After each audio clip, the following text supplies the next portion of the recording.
What's up, guys? Happy Tuesday. Chuck Silver and Nick Marro here with Occupy Fantasy to bring you, no, that's not good, strategy for DraftKings and FanDuel. We got a playoff slate. We've had a couple videos over the weekend. Jayhawk and Nick crushed those, but we're back today to break down a three-gamer. Nick, how we feeling?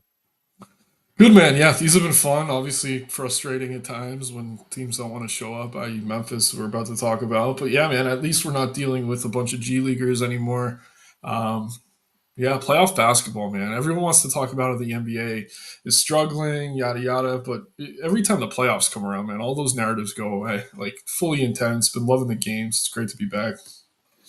Yeah, and I don't think today's slate is too bad. I thought yesterday's slate was better, but the one that's kind of weird is OKC Memphis. We have a 15-point spread. And then Milwaukee, Indiana's 4.5. Lakers, Minnesota's only 6 points, so we're not worried about a blowout there. Obviously, it's still possible, but we're not going to plan for it. I don't even think we're really going to plan for the blowout in Memphis OKC because I think we want to take advantage of some of these minutes projections. Yeah. But we'll get into that. Nick, Jose wants to know who's your very first roster tonight. It's tricky. On DK, I think it's one of Halliburton or Siakam. I just think they're mispriced for their upside. Obviously, both show tons of upside. So, yeah, I think one of those two. On FanDuel, it's a little bit trickier. I mean, I do like Luca. I think he's underpriced on FanDuel at 10.8. And Rudy Gobert, 5,900. I was really bullish on him last time. He got into foul trouble, really hurt him. I'm willing to go back. Unfortunately, it looks like the field's getting there too, though. On DraftKings, my highest owned player right now is Miles Turner. Top play on the model. I can't disagree. I know it's kind of uncomfortable. He went off last game, but I think the ownership is still reasonable for the price. And then Lou Dort at 4,300, 21% owned. I think that's a pretty solid value play. Model thinks he's one of the best, and he's too cheap. Austin Reeves too cheap on DK. So we'll get into these guys though, but something like that would be my top guy. I don't have a super big lean on my top play of the day yet. I agree. Yeah, and again, on these playoff slates where most teams are healthy, things are priced where they should be for the most part. It's never great to have one guy you're super bullish on because things could go left quickly. Yup, OG Anunoby didn't I work mean, out he did great yesterday. the first game. Yesterday, not so much. Yeah. I see a question about Caruso tonight. He would be the pivot. We haven't projected for. Oh, he's not the pivot. Missed that on DK. I didn't get nearly as much. Were you looking at Caruso like that, Nick? I mean, I was kind of down on him the other day, and it was definitely like internal conflict because all season it's been like, man, the minutes are just never there, even when he's given the opportunity. You know, his defense needed in this playoff rotation, but it really wasn't in that game. Obviously, it was a blowout, only played 11 minutes. I don't mind using him. I do think there's value I prefer, though, if he's going to be popular. So it's just a matter of what that ownership looks like compared to some of the other options we have.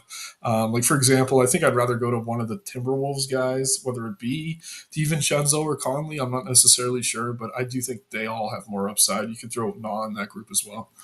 So this is a three-game slate. Caruso has 12.1 DK value projected for 16 minutes. He played 12 last game with the blowout. He could play up to 20. This is probably a fair projection. If his ownership was low, I'd be pretty interested. But Right. I mean, the price on FanDuel's good. Price on DK is great, 34 and 36%. I don't know. I'll just sorting by value. He's not on the first page, and he's one of the cheapest guys on the slate. That's not like don't not play him, but I'd be interested in kind of finding other options if I could. Yeah, I mean he's useful as a piece. Like if you're trying to fit Giannis with Luca or other two other pay ups, like there's reasons to play him for that, like just lineup construction. But like as an individual play, I can't sit here and say, oh yeah, I want to get to a ton of Caruso. I mean, we're gonna go game by game, I think, but I will say I think Aaron Wiggins to me probably my favorite value piece from OKC, just because he's probably involved regardless of how this game plays out. Involved. And so this is going to be a theme probably for the rest of the playoffs. We're going to have trouble finding value. I sorted the filters to.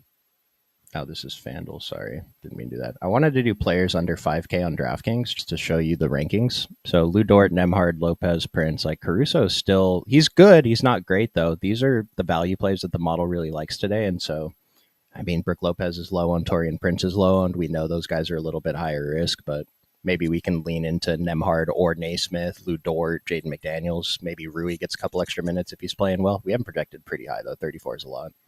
Yeah, I do like Rui. I mean, the minutes were there. He just wasn't really shooting that much, but that could change quickly. So he's one I definitely have circled towards the top of the model. DK, I think he's under owned, actually cheaper than he is on FanDuel at less than half the ownership. Definitely stands out to me in a big way. Nemhard played tremendously in game one.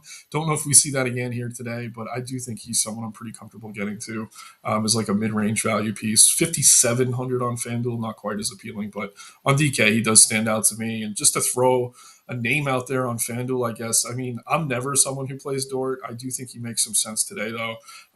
And yeah, Jayhawk and I were kind of really bullish on Santi Aldama because we didn't like Zach Edey. Unfortunately, neither of them got there in that game, but I'm kind of willing to go back to Aldama as kind of a sneaky quote unquote value tournament type play, sub 20%, because it's a tough matchup for Edey, in my opinion.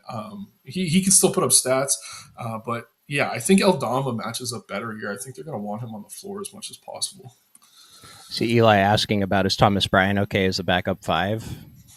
He's not even showing up as a value here. So we haven't projected for 11 minutes, and so if you're playing a player like Thomas Bryant, it's with the expectation that maybe Miles Turner gets into foul trouble, or I guess if this game's a super blowout, but we don't really want to plan for that 4.5 point spread. So he's a 1% play. He's 3,100. It doesn't take much for him to get in the winning lineup. I think he's fine if you're making a large set of lineups, but if I only had a few, I probably wouldn't go that deep. Yeah, definitely not the type of play you want your night to depend on. Halliburton voted most overrated. So I just want to, I saw that and I want to mention there were like 90 players pulled in that whatever, and everyone gets 2 votes. And so it's like maybe 15 players voted Halliburton as most overrated. So that's going to get sensationalized a little bit more than it should. I'm not disagreeing, but don't take that as like the whole NBA thinks he's overrated. Rudy Gobert finished second. I haven't heard anyone think Rudy Gobert is good this season, except for Nick. I mean, people hate Rudy Gobert, and like I'm Yeah. never bullish on him, but like he's a good guy to have on your team. Like you can't run an offense through him. He's not a first or even second or even third option. Like you don't want him to be that, but I don't know, man. He's one of the best defenders in the league consistently. He gets more hate than he deserves, I think. Do we fade Bucks 34? He's a top player by OF index by quite a bit. He's asking if we can get to Luca instead. I mean, it's a difference in OF index if you have, I don't know, if you have a really good point guard play that you don't think the field is recognizing, then yeah, you could go with Giannis. But I think my preference is just going to be Giannis. I do like trying to get over the field on Luca. It's really hard tonight, though. What do you think? I mean, I do like Luca a lot. I think he's underpriced. The thing with Giannis, we got to keep in mind, Dame is back. He is going to take some of that usage, so definitely something worth keeping an eye on. I mean, if you're playing one lineup, I do think Giannis is the quote unquote safest pay up. But personally, I am going to try to pivot to Luca a bit, especially on DK where he's about half his owned. On FanDuel, Luca's actually more popular than Giannis. A little bit different of a conversation over there. Like if you're looking for a low owned pay up, I mean, we're talking about Ant, like John Morant in that matchup. I don't really like. I guess it's maybe Ant Edwards for me, maybe SGA. But again, that game, I mean, it definitely stands out like a sore thumb because of that widespread. Jose is rostering Rudy and Bobby Portis, the 2 guys that let us down last time. I don't hate it. I don't hate it either. The minutes were there for Portis. 0 for 4 from three, 2 for 8 from the field. Like he's got to shoot a little better than that, and he's still cheap, so totally fine going back. And again, I mentioned it earlier. The reason Rudy struggled was he was in foul trouble. He had 3 fouls pretty early in the first half, kept him off the floor more than we'd like. So I think they both could bounce back here easily. CW is going Hartenstein over Turner. So Turner is the top value. Hartenstein, like, it's a difference, but he's not too far behind at the ownership difference. I think that's a great pivot. Yeah, I was super bullish on him game one for them. That was like one of the only things that worked out in that game for me. He's crushed Memphis over the past few games. It's just a thing. I don't know if we should be dealing in these really small samples of data, like 3, 4 games, but I mean, what else should we deal with? I 40 plus fantasy points whenever those games are competitive for him. Under 7K. I mean, he looks really solid to me. And maybe it's crazy, but I'm definitely playing him over Chet until Chet proves me otherwise. Like I just really like the price on Isaiah. I think he's going to be on the floor as long as these games are even somewhat close. A couple of people asking about, is Lillard going to be limited? He almost certainly is. I can't imagine, like, he's been running for a few days. You know, the blood clot thing was a serious thing. I don't think he could do any conditioning during that time, right? I don't Yeah, know man. too much about it, but I can't imagine him playing enough minutes. But his price isn't bad, so we can take shots. It's like this is a good question. How's it going to affect the rest of the rotation? Does Ryan Rollins lose his spot and KPJ still benefit? That's my inkling. I would expect KPJ to still get his minutes because it seems like they need scoring. So, what do you think, Nick? I tend to lean with you. I mean, it has been kind of hard to read that situation most of the year. And yeah, we have Dame for 30 minutes. I think that's fair. His price is down to 8K. Like, I'm probably not going to play him, only playing a handful of single entry lineups. It is tempting, though. And I will say this when Halliburton was playing pretty well, Dame was getting in his face. I don't know if you saw on the sideline, like, get ready for Yeah, next game, buddy. So, yeah, a little bit of narrative there. But if he's only going to play 26 or so minutes, I mean, narrative aside, it's not going to matter. So, I don't mind him, not so much that I want to play him, but whoever mentioned maybe Rollins falling out of the rotation, I think that is probably the correct take. KPJ's just been outplaying him. That pendulum's kind of swung in the opposite direction. Those first few games without Dame, Rollins was really good, but I think Cream has risen to the top here. Porter Jr. is the guy for the most part as the backup. yeah, I think that's how the industry has it too. KPJ getting minutes and Ryan Rollins falling out of the rotation. Keep in mind, the industry could be wrong. Doc Rivers is kind of unpredictable, Yeah. but KPJ on DraftKings 4,800. The model's not going to identify him as a good value at 18, but even with Dame back, I think he has the potential to get into the 20s if they need him on the court. Kyle Kuzma was completely useless. So let's jump into this first game, Milwaukee and Indiana. Give me one moment. I wanted to talk about the rotation here. Mhm. So let's start with Milwaukee. They played five starters and then they checked all five starters out, went with the bench. Indiana kind of did the same, but in the second half is where it gets interesting. So Kuzma, Brook Lopez, Torian Prince, Ryan Rollins played 4, 5, 6 minutes. They all got benched, never came back in the game. And the game was like a blowout by then anyway, but they just went with the four guys off the bench with Giannis for most of the rest of the game. So the minutes from the first game are weird. These projected minutes, I mean, Nick, what do you think about this? How do you want to handle this situation? I mean, not only is it tough to predict because the two halves played out differently, but we're also throwing Dame back into the equation now. I think those minutes without Giannis, they want Dame on the floor more often than not because you do need that kind of, I don't know, 1A as far as offense goes. So, yeah, this might be the toughest team to project in terms of rotations. I'm not playing Kuzma. Someone in our Discord called him light skinned Tony Snell. I thought that was hilarious. Shouts out to Disrespectful. whoever that was. But dude, I mean, he just hasn't been involved offensively, and if he's not going to be putting shots up with Dame off the floor, I don't really expect him to here. Portis was a major disappointment. Like I said, he was taking the shots though. At least Kuzma really wasn't. I'd much rather go to Portis for someone in that mid range, even if he's only going to play 25 minutes. I mean, Gary Trent, probably the best spacer off the bench if you really want to get weird with it. How many minutes did he play? He's someone I kind of have interest in, but again, it's a very risky kind of large field type play. 2 for 7 from three in 26 minutes for him. He could have shot a little better and he still hit value. So he's someone I don't mind mixing in. But yeah, man, it's tough to glean much, I think, from that game one just because Doc was pissed off doing these hockey line changes. And yeah, with Dame back, I mean, that's just another wrench in the mix, right? I'm wondering if these bench minutes are a little bit weirdly projected because Gary Trent played 27, but he played basically the whole fourth quarter. Kind of the same deal with Bobby Portis. They were only on pace to play like 18, 19 minutes if they got the same rotation they did in the first half. So I don't know how much the state of the game influenced that, but I'm looking at Portis's ownership 20% versus Kuzma at 9. The price is basically the same. The model strongly prefers Portis, so I think we're going to go there and then mix in some Kuzma. And then, I mean, just as far as the model is concerned, Portis, Prince, Lopez, Giannis are the guys that we want to get to on DraftKings. And then on FanDuel, Portis is a little expensive at 1%, so he's not quite the priority there. Yeah, and I will say this as far as like Prince versus Trent, with Dame back, it's a different lineup. Like Dame is not a great defender. Gary Trent's okay. I think Prince is the better defender, and they kind of were using Trent as that spacer, taking a bunch of threes. So with Dame back, I mean, he's not necessarily going to play that same role. Torian Prince's minutes were cut in a big way. We have him for 24. I think he only played 19. Yep. So those guys do kind of affect each other directly. I probably wouldn't want both in one lineup. They're both risky anyway, but just keep that in mind. Like if you're playing Gary Trent, probably don't have Prince in those lineups. If you're playing Prince, probably don't have Trent in those lineups. And I'm playing no Kuzma anyway. I'll say that. Yeah, I'd be more interested in giving Torian Prince a couple extra minutes, maybe even like 25, 26 versus Gary Trent. Now, if Gary Trent's shooting well, they need scoring. I think Giannis had 36 points last time. The rest of the starters combined for 14 total. And so whoever's putting the ball in the hoop is going to be on the court. And so this is a pretty volatile one, but there's definitely guys we can take tournament shots on. They're all pretty low owned except for Giannis and Portis on DK. Yeah, and I'll shout out my boy Splash Mountain, Brook Lopez, up 10%. He didn't make a three for the first time in a few weeks. Like, usually he gets one or two to fall. So he's another guy who kind of had a floor game. I mean, Turner was kind of eating his lunch, but at the same time, I mean, he's been in that matchup and had success before. I don't want to look too deeply into it. Really has struggled against Indy. But at 5K, if no one's playing him, you're playing a bunch of lineups, probably worth mixing in. In that same breath, though, probably not in lineups with Bobby Portis. Again, I think there's some direct correlation here, especially if Doc's doing like full hockey line changes, pulling the whole team off, putting another group in. I'm trying to scroll through these questions. I'll get to some of these towards the end. Hopefully, I don't forget today.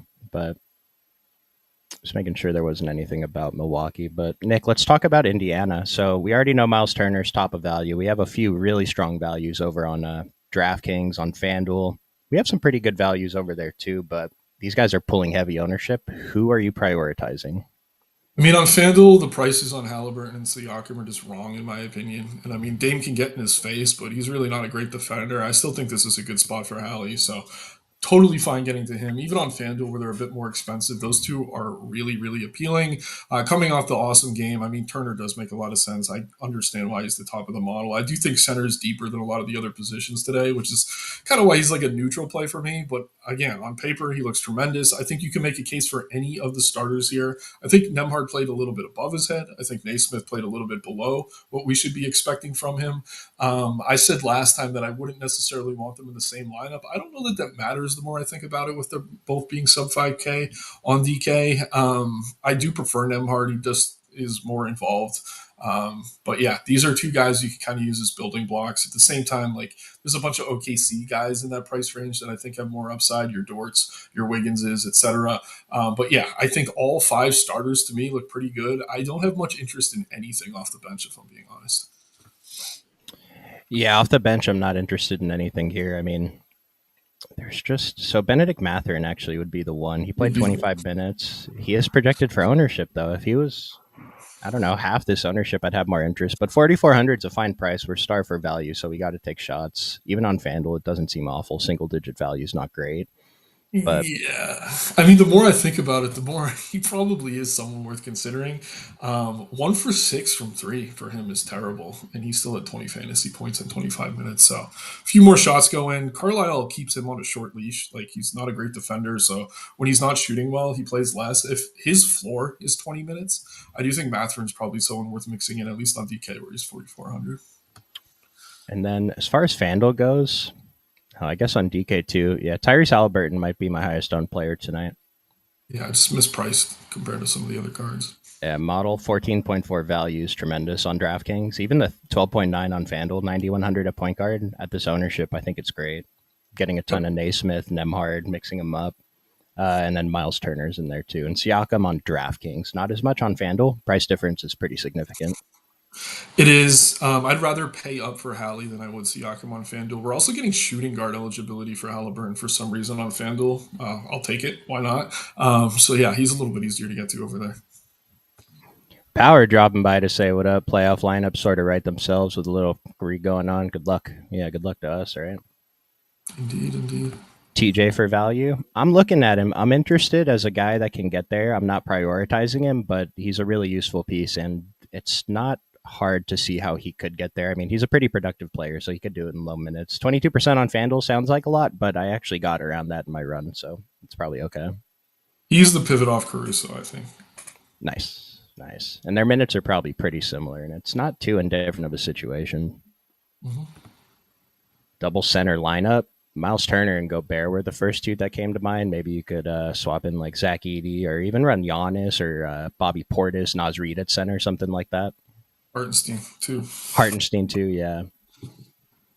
Any rules or settings for a three gamer? I mean, I just set the blanket rule, max 4 players per team, and then if you want to get in there and do I had some either ors. Yeah. yeah, I some agree. either ors, but it's mostly just players who like maybe if Dante DiVincenzo or Mike Conley, one of the two, because probably only one of them is going to close, so stuff like that. Yep. One of Prince or Trent. One of Lopez or Portis. One. I would say two max of Conley. DiVincenzo, Alexander Walker. Yep. Probably only want one, but yeah. Let's talk about Memphis OKC next. So this game is projected for a blowout, and in game one, Luke Kennard, Lamar Stevens, Jay Huff, and John Conchar played the entire fourth quarter. Vince Williams got 9 minutes there. Vince Williams played like 4 seconds in the first half, played most of the third quarter. Same with Marvin Bagley, but Marvin Bagley got 5 minutes in the first half, and then he only played 16 minutes. It feels like he played a lot more.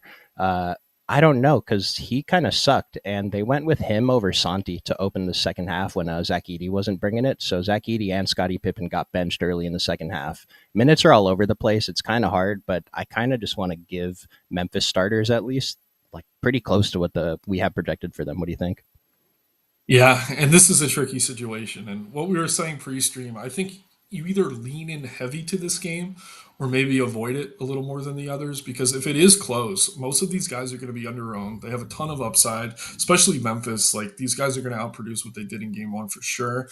But there is a world where it blows out again, and we're getting guys capped at like 15 minutes that you're paying 6 to 7K for. So I would rather go very much in or very much out. I don't think there's a wrong answer to that, but I'm pretty sure it's like one way or the other. Like it's tough for me to think that you want a few pieces of this game, or I don't know. It's just such an outlier to me. Again, I'd rather lean into it heavy or just kind of step away. What's crazy to me is the exposure I'm getting to Memphis. I definitely expected more on DraftKings due to the pricing, but since the pricing is soft across the board, I'm actually getting much more exposure to this team over on FanDuel, which I'm okay with. Getting mostly the starters, Scottie Pippen. The weird one here is John Conchar, projected for Yeah. 28% over on DraftKings. Model is not identifying him as a strong value at 20 minutes. 3,100 on DK, though. So his rotation was he checked in about halfway through the first quarter, played like 3 minutes, and then checked back in to close the first quarter, played most of the second quarter. He put up 0 stats in an 8 minute stretch. And then he played the entire fourth quarter to get to 25. So we haven't projected for 20. He was the first player off the bench. So I think that's kind of significant. What do you want to do with John Conchar? My question is, did he come in for Pippen or who came out He first? came in for either Pippen. So him and Aldama checked in for Pippen and Jaren Jackson in the first quarter. Okay. Yeah, I think that's significant. I mean, Pippen's minutes were capped in a big way. Um, so I think even though he didn't produce, like the minutes ceiling for Conchar might not be what we saw from him Yep, last game. I agree. And if we're going to be hard on Kyle Kuzma for what he did, I mean, Conchar played 25 minutes and did absolutely nothing. So if he's going to be this popular, 28% on DK, 43 on FanDuel, I get it. He's cheap. I get it. I mean, he's useful if you're trying to play stars and scrubs. But as far as like high owned plays on this slate, I may regret saying this. I think he's one of the worst pieces of chalk I agree. here. Yeah. Yeah. And so I'm not playing zero. I have 150 lineups tonight on both sites, but I would like to find other options if I could. And that doesn't even mean I'm going to be far below this 28 or 43. Just, the way lineup construction works. But if you can find another option, I would go for it. Maybe just give a couple minutes to the other Memphis guys. And then as for Scottie Pippen, I did give him a couple extra minutes. Just he's a starter, hoping maybe he plays better today. And I think the ownership's pretty reasonable, especially on DraftKings. Yeah, it's funny. In the regular season, we talked about how the field's gotten so much sharper over the years. It's like one bad game and everyone jumps off the bandwagon. Pippen was like 70% on the DK slate last time. He's still 5,100. Now he's down to 14%. To me, that's an overreaction. I think he's a really solid play here. I'd play him on FanDuel as well. Again, if this game blows out, he's going to suck. He's not going to do anything. But if you're leaning into this game, you're playing a bunch of OKC, kind of paying up for those guys who want the game to stay close. I think Pippen should be a staple of those builds. Chris, how risky is Hallie Giannis Dame as a stack? I don't think Hallie Giannis is risky. I think that's actually probably my most owned combo tonight. I think adding Dame is kind of risky. I don't think it's bad, but that's the part that makes it risky. I'd rather play Siakam in that stack. Jose's tempted to fade Giannis, but he knows his parole officer plays, and if he sees you fading Giannis, he might drug test you. Well, it's a decision. I'm probably just going to get to Giannis, though. He kind of makes the most sense.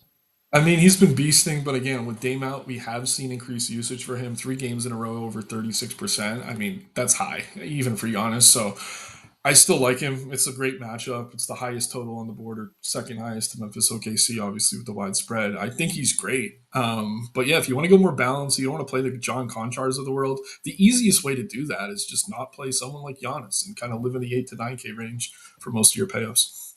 Everyone's going to go against Memphis. They're going to surprise everyone. Unicorns using Memphis. I love Desmond Bane's price on DraftKings. I'm going to be over at least double this. Like John Morant's too cheap to me. I understand they're playing OKC, but across the board, DK, everyone is too cheap. Every single player, I think, is too cheap. And so I'll have a lot of exposure to Memphis. Only rule I'm going to set is max 4. I'll consider setting max 3 of the big 3, but I don't expect to get that many combos of them. So probably don't have to worry about that. Yeah, and I'll say I do like Jaren Jackson Jr. I think he's had good Yeah, I games like him against this too. team in the past, and if Edie's going to struggle in this matchup, that's probably a benefit to Jackson if it is still competitive. Because I'm When I, sitting here like, not to cut you off, we it's want okay. Aldama to be a thing if Edie isn't at his best. Maybe some people want Marvin Bagley to be a thing, but like, really, the most logical benefactor is going to be just Jackson. Yeah, JJJ looks awesome tonight. I have 32% on FanDuel, and I didn't bump him to where I wanted him. I'm six Oh, times it's the fine. field. This seems like a tremendous play. I didn't get as much on DraftKings. Kind of weird, same thing. He's much cheaper, but no, I'm still over the field, though. He's an awesome play. Models identifying MSO. Yeah, I think we could lean into that. Yeah, I think he's second in value behind Pippen. Yeah, which is crazy. Let's talk about OKC. So their rotation in that first game was a mess because they didn't need anyone to play. Chet, Hartenstein, and Lou Dort all only played 21, 22 minutes. Jalen played 26. SGA played 23. No one played in the fourth quarter, none of the starters. Jalen Williams checked out with 4 minutes left in the third, and that was the last we saw of him. So if you're leaning into the Memphis starters playing, you should lean into OKC starters playing more. And what I want to look at is how the bench would have played if not for the blowout. Isaiah Joe got like 7 minutes in the first half. It looks like he would have got that same rotation in the second half. Cason Wallace played a few more. Caruso got, what is that, like a 9 minute rotation in the first half, then never played in the second half. So he completely lost the second half rotation. And guys like Jalen Williams, AJ Mitchell, Kenrich Williams, Dylan What about Jones didn't play. Wiggins? Wiggins played, he played a 10-minute rotation to start the second quarter and then didn't check in until 4 minutes left in the third quarter. Then he finished the game and played 26. So Wiggins, like, he just went off in that first 10-minute rotation in the first half. Like, he did a lot of stuff in there. Yeah, I mean, all season I talked about Pritchard as like the ultimate hybrid in that if the game's competitive and you have someone out, he's going to be there. If the game's a blowout, he's still usually playing in the fourth quarter. To me, Aaron Wiggins is kind of that guy. Like, I think he's involved. Obviously, played a bunch in the first half. But even if the game blows out, like, they kind of like him being the floor general with those backups. So I like him here. And I think regardless, like, of how this game plays out, I know I said either lean really in or don't lean into it at all. I think Wiggins is the one exception. Like, I'm pretty comfortable playing him, even if I'm not getting too much of this game. I don't know that I'm getting to much of the bench. Even Wiggins, the 4% at 4,500 is nice. So I know I'll definitely have Model hates some. Yeah, him. model hates him and Isaiah Joe, but I'm interested in getting over this 4% for Isaiah Joe too. It's really easy for him to just score in bunches. As for the starters, I really want to lean into Lou Dort, and then I have a thing against Chet Holmgren. I don't know what it is, but 7K it's a really good price for him. He's 24% owned. Model loves him as an elite value. Same with SGA. I mean, SGA 10,300, 14 value is really significant. He's under 20% owned. The hard part is just finding the value, but if you can squeeze him in, if you want to play him over Giannis, it seems fine. Yeah, I mean, I don't know if the bias is that he looks like he's a Beavis and Butthead character or what, but I kind of have it too. I love Hartenstein, but I mean, Chet was amazing in the minutes he had that first game. I'm comfortable getting to either, but like I said, I'm very much more bullish on Hartenstein at the really low ownership for the discount. I think you can make a case for either, though. They both look really solid. The front court is going to continue to eat here. Like, they're getting every single rebound. I saw Jose ask Naismith or Dort. Model has Dort. That's easily my answer too. I agree. Yeah, Naismith will be on the floor. He just doesn't do much, and I usually say that about Dort, but I don't know. He's taking some shots here. They're using him as a spacer a little bit. And I saw Amari asked, how do we feel about Bagley? I think he's fine. If you want to throw in a few percent, I think I saw he was 6% projected ownership. If I'm around there, that seems reasonable. Just the 16 minutes, he did a lot in those 16 minutes, and I don't think they planned to have him in the rotation like that. It's just everyone else was playing terrible. Yeah, if you're playing Bagley, don't play him in lineups with Aldama, Edie, or Jackson. I think he has the widest range of outcomes probably on the entire slate. Like he could be the backup center and do really well here, even if the game's competitive. He could go off in a blowout, or he could just get DNP'd. Like I really don't have a confident projection for his minutes. Jose is asking if we think Lillard will steal usage from Giannis. Then couldn't we say the same thing about Luka and LeBron? I mean, it's similar. The difference is Lillard has been out, so Giannis's price, even though it kind of reset for the playoffs, it's still kind of adjusted for Lillard not playing. Mhm. Yeah, and I mean, when you have two stars, there's usually enough to go around. But I don't know. We all season we were kind of frustrated with Giannis. It's like he hasn't been hitting the ceiling we're used to. Blah blah blah. When Dame goes out instantly, he's 60 to 70 points every single game. So I think we're going to see it swing back that way a little bit. To answer yes, but it's not to the point that I wouldn't be playing Giannis. It's just like something to keep an eye on for sure. And throughout the season, it has kind of been a thing. I know we don't want to overweigh usage, but Dame does take up a lot. Swerves, we'll start with Minnesota for the last game. Swerve likes McDaniels, going back to him over Gobert. I don't mind it. I faded McDaniels last slate. That was kind of one of my big takes, and he just looked like freaking Kevin Durant, dude. The way he was scoring, it was just offensive rebounds were falling in his lap, and he was hitting the easy 10-footer. But 22% ownership. The price on DK is probably too cheap. He should be at least 500 more. Let's start with him. How do you want to handle Jaden McDaniels? Yeah, first of all, shout out to Jayhawk, who was the Jaden McDaniels fan club going Mm-hmm. into that slate. And I sat there and I was like, man, really? I was like, I guess we were playing 7K for him at one point this season. And sure With enough, he people looked out, though. amazing. Yeah, exactly. But like at the same time, I mean, he can get hot, and he did. And the Yeah. Lakers said, hey, if you're going to beat us from three. And yeah, it wasn't Ant hitting the shots as much as it was McDaniels. Ant was cramping up. So it was pretty crazy. I still think it was a little bit of an outlier. At the same time, I mean, I'm fine going back to him. I do think he's better than a lot of the other mid range plays. But yeah, I mean, it's kind of dependent on him finding that stroke again. I think he can, though. Like the Lakers aren't probably going to mix things up too much in terms of leaving him open on the wing. I don't think they're going to make huge adjustments because that would leave Edwards open, or I don't know. It's going to be interesting to see how these adjustments are. Usually, game to game, like the team that loses comes out a lot better in the following game if there are two competitive teams. But I like him here. I don't like the FanDuel price. I think 6K is a little bit ridiculous, but on DK, I am fine getting to him. I would probably match the field if I was playing 150. Yeah, in my 150, I have 25% on DK, just under the field, and 19% on FanDuel. So I guess exactly 3% under the field on both sites. I don't know why I'm so high on FanDuel. FanDuel's really hard today, but Yeah, and I do want to say this: like the shot was falling. He also had 9 boards, and a big part of that was the Gobert foul trouble. Gobert only played mhm. 24 minutes. Like that is kind of a thing. If Gobert's not in foul trouble again here, he's probably going to take a bunch of those boards away from McDaniels. Yeah, no, I would not be surprised if his ownership came in slightly higher than this, since he was kind of the big deal last game. And the price is just, they should have raised it to make us have more of a decision. But like I said, I'd like to fade him more, but I'm not going to. I'm just going to stay around the field. Right. And then let's go to the next guys in value: Julius, Mike Conley, Dante. Let's talk about Julius and Ant Edwards first, though, for the pay ups. I like Ant at 8,700 on DK. I feel like he doesn't do much except for score in this matchup, but if he scores 40, that doesn't really matter. So, how much Ant do you want to have tonight? I mean, I think he's the most under-owned payout, so I do want to have a lot if I can. He fits with another stud too, where he's priced. I think he's reasonably priced on both sites. You get him at forward too on FanDuel, which is super useful. So yeah, I'm pretty bullish on Ant here as a bounce back spot.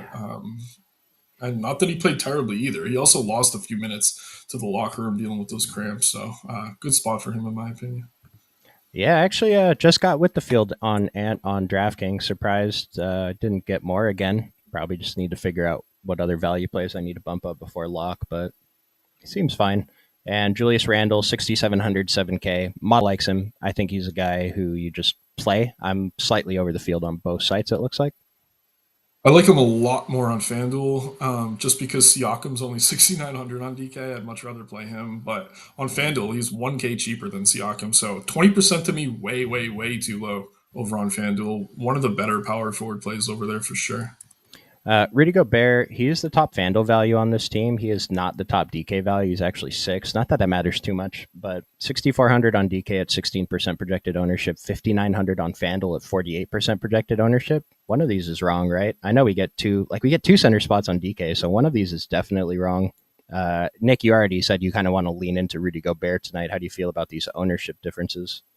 I mean, FanDuel can only play one center, and he's almost 50% owned. That feels a little bit off, but the price Mm-hmm. is a lot of it off. So it's kind of tricky. Like, he's my favorite center on FanDuel, but I do think he's probably a little bit overowned because we do have some other decent options. On DK, he is one of my favorites, period. You could play two centers. I don't mind paying a little bit more. Again, minutes were cut due to foul trouble. I know you like to boost your boy Jackson Hayes, but he wasn't even a factor. He was only out there for like 8 minutes. Like, Oh, I he don't think sucks now. He's not my boy yeah, anymore. yeah, he's back down to earth. Gobert is my guy here, and yeah, I don't love the character, I don't love the person, but he should not be 5,900 on FanDuel. He should probably be more than 16% owned on DK. And yeah, leave your biases aside. I think he's one of the better center plays on the slate. I actually only got 20% on FanDuel, and I got single digit ownership over on DK on Gobert, so I'm going to need to adjust something. How many minutes do you have him for? Rudy Gobert, we have him projected for 32. I have him for 28 and a half. That's too low, I think. You think Personally, so? in a Okay. competitive game, he's playing 35. I think. Okay. Yeah, maybe I'll give him back to 30. Maybe I'll half that and I'll get a little bit more. Nas Reed, I think he's fine as a flyer, 11 and 7%. Like the 11% on DK still seems fine to take tournament shots at 5,400. And then Nikhil, it's like everyone forgot about him. Did his price go up? Maybe his price went up a couple hundred, but I still think this is fine to take shots, even though the model hates him. I mean, I don't like Dante DiVincenzo, but 4,200 is wrong. So the 32% is fine. On FanDuel, if you can find another option, I'd rather get away from this 35%. Yeah, it's gross to say out loud, but I think Conley's my favorite of those three. It's so Ooh, funny to me that even when Ant's on the floor, he's the one shooting the technical free throws. Like, that's pretty insane. So yeah, 90%. yeah, man. I mean, he's a beast when he gets the ball and actually shoots it, but he's the best defender of that group. I mean, he's old, sure, but he's a vet. He's the general when he's out there. I think in the playoffs, like, that's the type of guy you can see playing more minutes, especially in a competitive game. I think he's going to be closing more often than not. So something to keep an eye on. But yeah, a little bit bullish on Conley. I can't say he's safe, but at lower ownership than the others, I think it makes a lot of sense. Last thing I'll mention here, Nas Reed at 28 minutes. I actually gave him 29, but this is higher than the industry, and the model's still not identifying him. With that said, I still like getting over the field on them as a tournament play. Yeah, he's another guy who benefited with the Gobert foul trouble. So I think if you give Gobert a couple more, maybe they come from Reed. But there is some direct correlation there. Again, if you are setting rules, I wouldn't want both in a lineup. Anthony DeCheco's asking Jalen or Hallie on DK. We don't like answering 1v1s, but um, I have more Halliburton. That's how I'll answer that. I'm playing more Halliburton today. Yeah, I like Halliburton a lot. It's Holly for me. You think Reed will play more than Gobert? I think that's actually what I have here. I gave Reed more minutes than Gobert. I think we're overreacting, but I could be wrong. I've been wrong plenty this season. Um, but yeah, I think we're going to see more Gobert today. DiVincenzo or DFS? I hate them both, but it's probably DiVincenzo given the price, 4,200. Yeah, at least we know DiVincenzo is going to be aggressive offensively. DFS could just kind of play defense and hang out on the wing, and if he's not taking threes, he's doing nothing. Like DiVincenzo's fine by model standards. DFS isn't, but the ownership difference, it's three gamer playoffs, whatever stuff happens. But DiVincenzo's the option. Let's round out the Lakers. Nick, how do you want to handle them? I mean, Luke is my favorite here, but LeBron's also mispriced, so it's kind of tricky. I think I wouldn't want both in the same lineup, but I don't know. They both look really, really solid. Reeves' price has come down enough now to the point where I'm comfortable playing him even with this team healthy. Those are the three I'm pretty interested in. If I'm ranking them, it's Luca, then LeBron, then Reeves. Definitely don't want three in a lineup. Probably don't want two in a lineup, but I do think they all look good. Rui didn't play great, but he's still mispriced in my opinion. We have him for 34 minutes. If he's playing 34 minutes, one of the better mid-range value plays on the slate. Those are the four I'm really interested in. You could mix in Finney Smith. That's pretty much it for me. I don't know. I'm not going to get to the guys like Goodwin or Vincent or Vanderbilt or So Hayes. Rui played like 19 minutes in the first half, and then he checked out kind of early in the third quarter, not due to foul trouble. He just wasn't bringing it anymore. And so he lost a few minutes. He ended up playing 29.6. Everyone lost 3 minutes to that garbage time. But I think 35 minutes is too high. I could see him getting over 30, though, if he gets that, if he doesn't lose his minutes in the second half again. Luka Doncic played 40. He lost 3 minutes, so 43 is a little bit too high to project him for. But if you want to give him an extra minute, that's what I had to do to get decent exposure to him. LeBron was on pace for 39. Austin Reeves was on pace for 40. DFS was actually, he played 32 and a half minutes, so that's pretty significant. I don't think Dante plays 32 minutes tonight. Dante? Dante DiVincenzo, just from that last question. Oh, DFS okay. versus Yeah. Dante. Oh, I missed that you pulled that up. Yeah, I mean, Finney Smith is actually going to be the 5 with this team more often than not against the Mm-hmm. Timberwolves, which is interesting. So I don't mind him. Again, he just needs to take threes, though. And, like, when you're next to Luka and LeBron in the playoffs, I mean, do you have the confidence to be jacking the ball up like that? I don't know that I would. So I'm not really rushing to him. But if there's anything off the bench, it would be Finney Smith. And then Vanderbilt only got 13 and a half minutes. He didn't get blowout run. I thought he'd play a little bit more. I was surprised he didn't. I guess the minutes went to DFS, though, so that's what we're going to roll with for tonight. And Jordan Goodwin played 2 minutes in the first half, played 3 minutes in garbage time.